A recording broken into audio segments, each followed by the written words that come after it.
बिहार में नई सरकार की पहली कैबिनेट बैठक में कई बड़े फैसले लिए गए। नीतीश सरकार अगले 5 साल में 1 करोड़ युवाओं को नौकरी और रोजगार देने के लक्ष्य को पूरा करने के लिए उद्योगों का जाल बिछाएगी।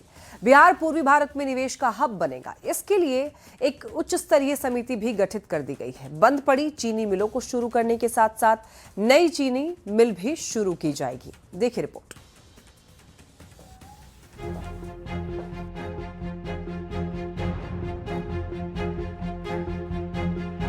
नीतीश की नई सरकार बिहार को एक नई रफ्तार देने के लिए एक्शन में आ चुकी है।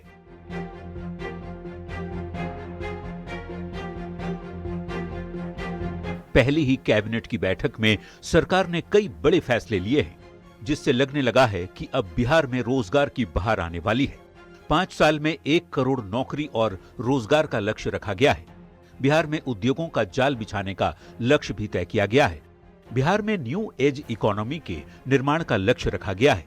बिहार को एक वैश्विक बैक एंड हब बनाया जाएगा। बिहार में नई चीनी मिलों की स्थापना भी की जाएगी। पुरानी बंद पड़ी चीनी मिलों को शुरू किया जाएगा। साथ ही आर्टिफिशियल इंटेलिजेंस मिशन की भी स्थापना की जाएगी।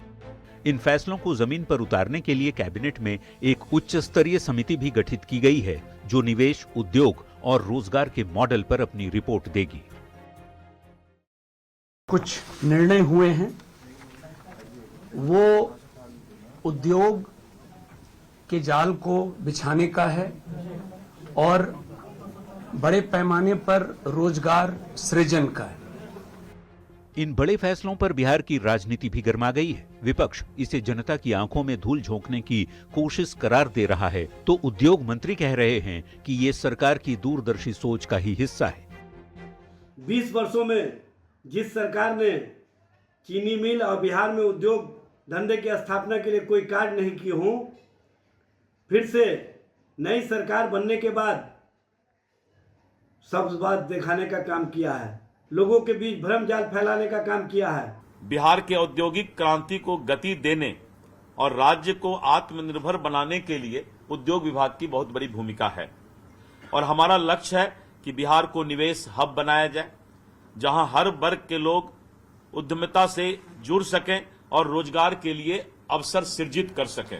नई सरकार के इन बड़े ऐलानों से बिहार वासियों को उम्मीद की नई किरण दिखाई दी है। देखना होगा जनता की उम्मीद पर सरकार कितना खरा उतरती है।